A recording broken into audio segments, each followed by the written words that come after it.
All right, guys, thank you very much for joining us on our first live show today, Thursday, 28th of April. Today, the show is called Q&A, so it's your turn to ask questions, and I'm monitoring the chat in case you ask any questions. So please let us know if you have any questions about English, and hopefully we'll answer them right away. While you're asking questions, though, I'll go ahead and introduce the topic for today. All right, the topic for today is going to be long or lung, short vowel syndrome, all right? The English vowel syndrome, sorry. All right, so, but then again, I want to welcome you. Remember that this is El Mejor Inglés, and I am Juan Morey, your host, and this is a show for the English speaker in you that already has some knowledge of English but wants to improve their English with the tips and the tricks that we're going to be giving you. And for the first time, and today, this Thursday, we're live right now. If you are watching us now, you get the chance to pop a question in our live chat, which should be to your right if you're looking at this on a computer, or at the bottom if you're in a mobile device. So make sure to write a question now so that we can see it, all right? So if you're not live, if you're catching this afterwards, well, that's too bad. Make sure to stay tuned for our next live event, all right? So thank you for joining us, and let's continue with the main topic of the day. The main topic of the day is short and long vowel pairs, all right? So we're going to talk about short and long vowels. And the first question that comes to my mind is, if I tell you, I have a ship, all right? I did that intentionally. I have a ship. Are you going to think that I'm a sailor, or do you think that maybe I'm a farmer? All right? That depends on what you decided to hear by the word ship, right? If I say ship, of course, this is a boat, so I must be a fisherman. But if I say sheep, then of course, this is an animal, so therefore I'm a farmer. All right, so you can already see why this is important.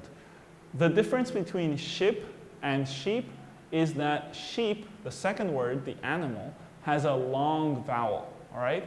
It has the E sound of the name of the letter, which is E. This is what we call a long vowel. So if you mispronounce this word, obviously people are not going to understand what you mean. And this is, of course, very important, all right? All right, so why does this happen to, or why do we usually have a problem with this kind of vowel? The problem usually comes because in Spanish, we don't have long or short vowels. We just have vowels. We have A, B, C, D, I'm sorry, not A, B, C. We have A, E, I, O, U, right? We only have one sound for all of our vowels. But in English, there are many sounds for just a vowel. You can say, for the first letter, A, it's not only A, because you can also say A, or you can say It depends on the word that it's in. So you can say apple, but you can say ape. And this is the same vowel, but it has different sounds. All right, so if you confuse these two sounds, then when you say a word, you're going to be saying a different kind of word. All right, so I'm going to give you a couple of examples that we can read in order to get you to notice these short and long vowels.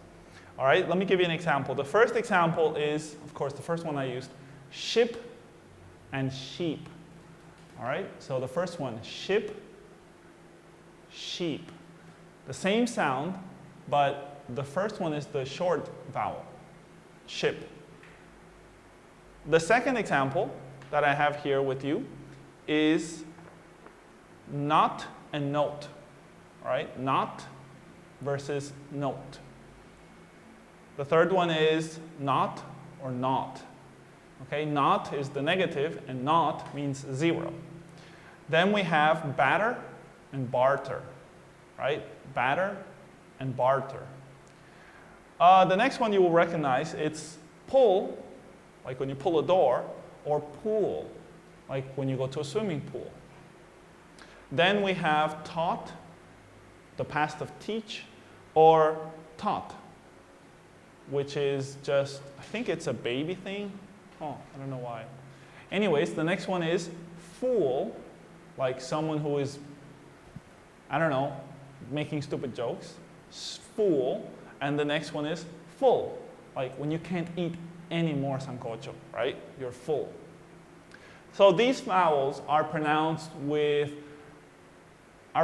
differently in your mouth, right? You move your mouth in a different way in order to make them, in order to differentiate between the long and the short. But like I said, the short vowel, well, the long vowel is the name of the actual alphabet letter. So A is the long vowel for A. The short is A.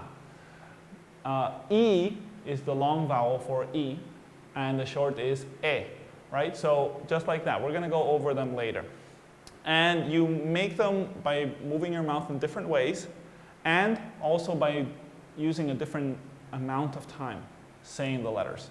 All right, so Spanish has only 5 vowels, but English has 12.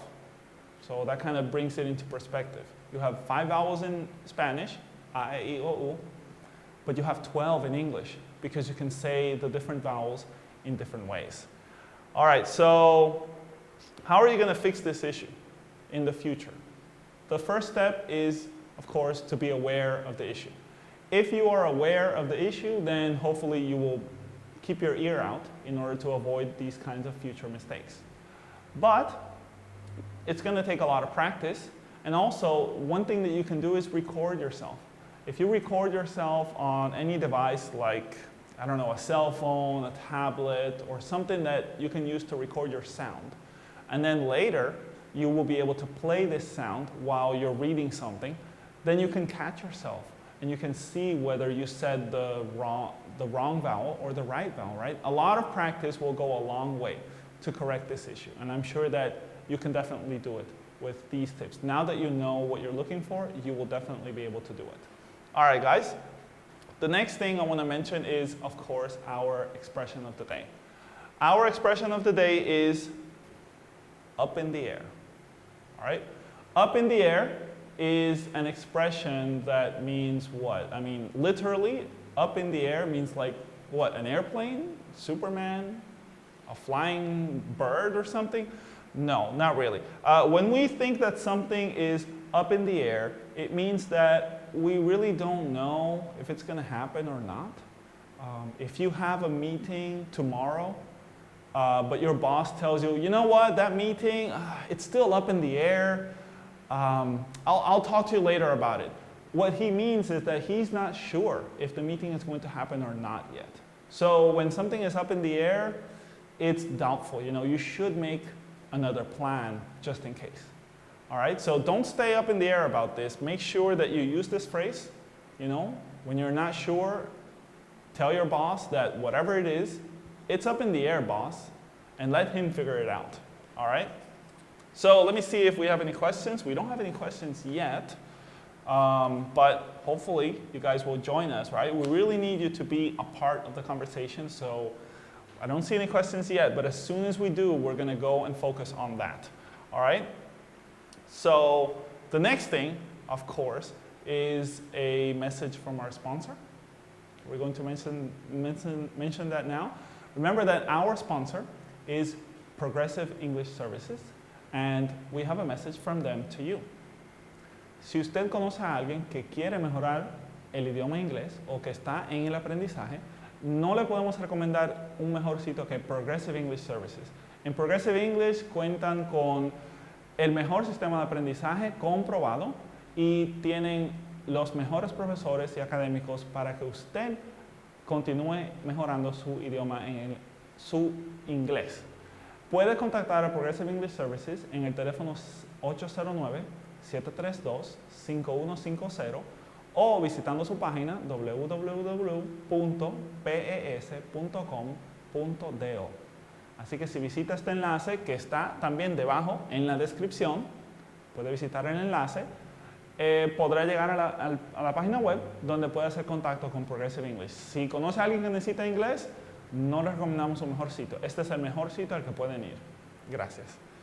All right, guys. Now, apart from this, I would like to do a recap All right, a recap of our main topic. I know I just did it, but this is a live show, so this one's special. Basically, this long versus short vowels, all right? Long versus short vowels. The long vowels are the names of the letters. A, E, I, O, U.